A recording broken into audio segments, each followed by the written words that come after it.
Hello बच्चों, सभी का स्वागत है आपके अपने यूट्यूब चैनल कंपोस्टर पर। आई होप क्या सभी अच्छे होंगे और आपकी हाफ ईयरली एग्जाम की प्रिपरेशन भी काफी अच्छे से चल रही होगी। तो आज हम इस वीडियो में कवर करेंगे क्लास 12 सब्जेक्ट बायोलॉजी जीव विज्ञान के वो महत्वपूर्ण प्रश्न जो कि इस बार आपके हाफ ईयरली एग्जाम में पूछे जाने हैं।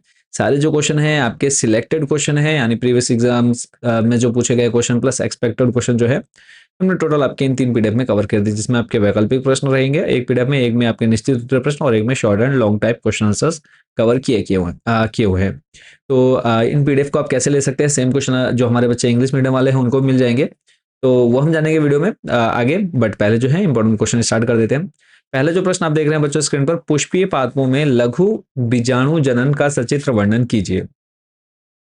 तो इनका जो आंसर है बच्चों, आप लोग यहाँ पे आराम से वीडियो रोक करके पढ़ लेंगे। बाकी जो बच्चे सारे क्वेश्चंस तैयार करना चाहते हैं, बोर्ड एग्जाम में बहुत अच्छा स्कोर करना चाहते हैं, तो आप लोग पीडीएफ परचेस कर सकते हैं इन्हीं को। अगला प्रश्न है, आवृत बीजी में मादा युग्मों के विकास तथा द्विनिषेचन का वर्णन कीजिए। अभी क्वेश्चन आप देख सकते हैं 2015, 2010, 2014, 16 और 2022 में पूछा गया है।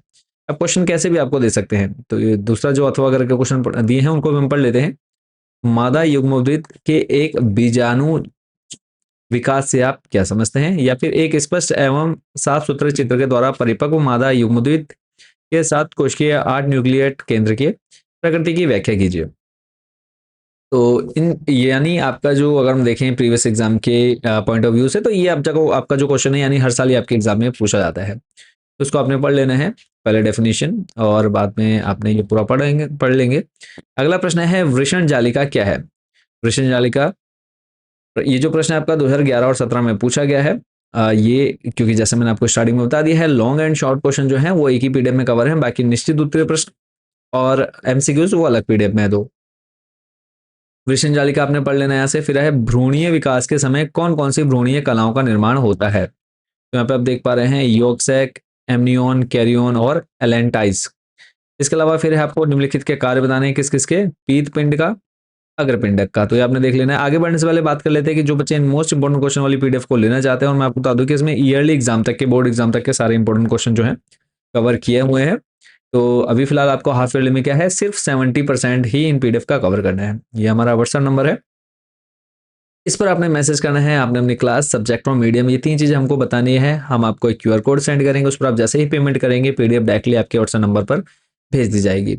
बाकी कोई प्रॉब्लम, कोई डाउट आता है कोई मन में, तो आप लोगों ने कमेंट सेक्शन पूछ लेना है। अदरवाइज आप हमारी वेबसाइट भी विजिट कर सकते हैं, यहाँ पे आपको यहाँ से भी आप लोग परचेस कर सकते हैं। कंपोस्टर सर्च करेंगे, होम पर आना है, उसका थोड़ा सा नीचे आकर के आपको ऑप्शन मिलेगा यहाँ पे हाफ ईयरली इंपॉर्टेंट क्वेश्चन, इस पर क्लिक करना है। क्लिक करने के बाद आप यहाँ से क्लास सेलेक्ट करेंगे और उसके बाद यहाँ पे आपको जो सब्जेक्ट के इंपॉर्टेंट क्वेश्चन चाहिए वो आप यहाँ से इजिली परचेस कर सकते हैं। वापस चलते हैं हमारे इंपॉर्टेंट क्वेश्चंस पर। अगला प्रश्न है, आर्थ चक्र क्या है, स्पष्ट कीजिए। और ये जो क्वेश्चन है आपका 2013, 18, 23 और 2015 में पूछा गया है। आर्थ चक्र क्या है, आर्थ चक्र की किन्हीं दो प्रवस्थाओं के नाम लिखिए। तो यहाँ पर आपको देखो क्वेश्चन घुमा करके भी दे सकते हैं कि अर्थ चक्र क्या है, या फिर अर्थ चक्र का कौन से हार्मोन नियमन करते हैं। तो सबसे पहले आपको बताना है अर्थ चक्र के बारे में, फिर प्रवस्थाएं कौन कौन सी हैं ये आपने पढ़ लेना है। अगला जो प्रश्न है, मानव के शुक्राणु की संरचना का वर्णन कीजिए, अथवा मानव शुक्राणु का स्वच्छ एवं नामांकित चित्र बनाइए। और ये जो प्रश्न आपका 2011, 13, 18 और 2023 में बच्चों पूछा गया। सबसे पहले आपको शुक्राणु बताना है क्या होता है, फिर है इसके अंदर शीर्ष, ग्रीवा और मध्य भाग, पुच्छ। ये आप यहाँ पर इसका जो डायग्राम है शुक्राणु की संरचना का, वो यहाँ पे आप देख पा रहे होंगे। चलेंगे आपको लेकर के अगले प्रश्न पर, अपरा क्या है, इसके कार्य लिखिए। तो इसका जो आंसर है वो हम देख लेंगे। और ये क्वेश्चन आपको अगर थोड़ा सा घुमा दे तो कैसे पूछेंगे, जरायुज प्राणियों में भ्रूण का पोषण व विकास कहाँ और कैसे होता है। तो अपरा, स्तनियों में भ्रूण का विकास गर्भाशय में होता है। विकासशील भ्रूण माता के गर्भाशय से जिस संरचना से संबंधित रहता है उसे अपरा कहते हैं। अपरा का विकास गर्भाशय भित्ति तथा भ्रूणीय कोरियन से होता है। भ्रूण अपरा से नाभि रज्जु द्वारा जुड़ा रहता है। अपरा यूथीरिया अधोवर्ग के प्राणियों में पाया जाता है। अपरा के कार्य क्या क्या है वो आप लोग यहाँ से आराम से वीडियो रोक करके या फिर स्क्रीनशॉट लेकर के पढ़ लेंगे, जो बच्चे इन पीडीएफ को परचेस नहीं कर रहे हैं। चलेंगे लेकर के आपको अगले प्रश्न पर, प्रथम स्तन कोलोस्ट्रम किसे कहते हैं। प्रथम स्तन या खीस कोलोस्ट्रम क्या होता है, नवजात शिशु के लिए यह क्यों आवश्यक है। तो सागर्भताप्ति के अंत में स्तन ग्रंथियों से दुग्ध श्रावण प्रारंभ हो जाता है। यह नवजात शिशु का पूर्ण आहार होता है। तो बाकी आप लोग यहाँ पे इसको डिटेल में पढ़ लेंगे। अगला प्रश्न है, क्योंकि हमने कम समय में आपको ज़्यादा से ज़्यादा क्वेश्चन प्रोवाइड करना है ताकि आप लोग का जो एग्जाम में स्कोर है वो काफ़ी अच्छा रह सके। क्वेश्चन है, पुरुष में पाई जाने वाली सहायक जनन ग्रंथियों के नाम व कार्य बताइए। तो 2011 और 14 में बच्चों ये क्वेश्चन जो है प्रीवियस एग्जाम में पूछा गया है। चलेंगे लेकर के आपको अगले प्रश्न की तरफ। अगला जो क्वेश्चन रहेगा, प्रश्न है, मानव मादा के अंडाशय की संरचना का वर्णन कीजिए, रज्जु चक्र की प्रवस्थाओं का उल्लेख कीजिए। प्रश्न आपका 2010 और 2023 में पूछा गया है। इसको आप डिटेल में पढ़ लेंगे और डायग्राम भी आप लोगों ने अच्छे से प्रैक्टिस करनी है, क्योंकि डायग्राम भी काफी बार आपके प्रीवियस एग्जाम में पूछा गया है। रज्जु चक्र की प्रवस्थाएं, तो इसमें आप देख रहे हैं पीयूष ग्रंथि से स्रावित प्रेरक हार्मोन अंडाशय में अंड पुटिका के परिपक्वन को प्रेरित करता है। फिर सेकंड पॉइंट, थर्ड पॉइंट, इसको आपने पूरा डिटेल से पढ़ लेना है। नेक्स्ट क्वेश्चन है, शुक्र जनन एवं अंड जनन को आरेखीय चित्रों की सहायता से समझाइए। प्रश्न आप देख सकते हैं 2018, 13, 16 और 2023 में पूछा गया है। शुक्राणु जनन और अंड जनन को केवल आरेखीय चित्र द्वारा समझाइए, या फिर अंड जनन क्या है, अंड जनन की संक्षिप्त व्याख्या कीजिए। तो इसको आपने बच्चों पढ़ना है पूरा डिटेल में। यहाँ पर पूरा जो डायग्राम है वो आपको दे दिया गया है। ठीक है, बाकी सॉल्यूशन जो है जो बच्चे पीडीएफ परचेस कर रहे हैं उनके लिए तो इजी हो जाएगा इन सभी क्वेश्चंस को पढ़ना, तो प्रॉब्लम नहीं आएगी। बट जो बच्चे यहाँ पर ऑनलाइन से वीडियो से देख करके पढ़ेंगे उनको थोड़ा सा क्या करना पड़ेगा, बार बार वीडियो रोकनी चलानी पड़ेगी। तो मैं आपसे यहाँ पर आपको दिखा देता हूँ। अगला प्रश्न है, क्या गर्भ निरोधकों का उपयोग न्यायोचित है, कारण बताइए।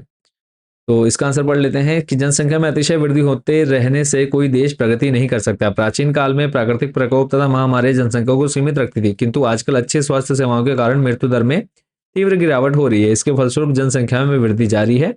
इसका सीधा प्रभाव हमारे स्रोतों पर पड़ रहा है। इस कारण यह आवश्यक हो गया है कि जनसंख्या वृद्धि दर को रोका जाए। इस समस्या से निपटने के लिए एक महत्वपूर्ण उपाय है कि छोटे परिवार को बढ़ावा देने हेतु गर्भ निरोधकों को अपनाने के लिए परिवारों को प्रेरित किया जाए। श्रवण एवं दृश्य और मुद्रित प्रचार माध्यमों के द्वारा खुशहाल परिवार के महत्व को प्रचारित किया जाए। बाकी आप लोग इस पर आराम से बना करके लिख सकते हैं, कोई प्रॉब्लम नहीं रहेगी अगर आप इसमें थोड़ा सा बना करके भी लिखते हैं। ठीक है, तो ये लॉन्ग जो क्वेश्चन थे वो बच्चों आपका लास्ट क्वेश्चन था। अब आपको लेकर के चलेंगे कुछ जो हमारे वैकल्पिक या फिर वेरी शॉर्ट क्वेश्चन आंसर है उनको देख लेते हैं। तो यहाँ पे देखो, पहला प्रश्न है, पुष्प के नर तथा मादा जननांगों के नाम लिखिए। तो नर का हो जाएगा पुमंग और मादा का हो जाएगा जायांग। अगला है, पुंकेसर के कितने भाग होते हैं, परागकण कहाँ बनते हैं। तो पुंकेसर के 3 भाग होते हैं, परागकोश, योजी तथा पुतंतु। परागकण जो है परागकोश में बनते हैं। अगला प्रश्न है, परागकोश एवं चतुष्कोणीय संरचना होती है, इसके चारों कोनों पर विकसित होने वाली संरचना क्या कहलाती है। आंसर हो जाएगा लघु बीजाणुधानी। अगला है, लघु बीजाणुधानी या परागपुटी की सबसे आंतरिक परत को क्या कहते हैं। तो आंसर हो जाएगा टेपेटम। अगला है, लघु बीजाणुधानी के स्फुटन में मुख्यतः किस परत की कोशिकाएं सहायक होती हैं। तो अंतःस्तर या अंतःस्थीसियम। नेक्स्ट है, आवृत बीजी पादपों में नर युग्मोद्भिद में मुक्त होते समय कितनी कोशिकाएं होती हैं। तो 2 कोशिकाएं। कौन कौन सी, कायिक कोशिका तथा जनन कोशिका। अगला है, बीजांड किस संरचना द्वारा अंडाशय से जुड़ा होता है। तो अपरा द्वारा इसका सही आंसर होगा। फिर है, परिपक्व और भ्रूण कोश में कितने केंद्रक और कोशिकाएं होते हैं। तो 8 केंद्रक और 7 कोशिकाएं होती है।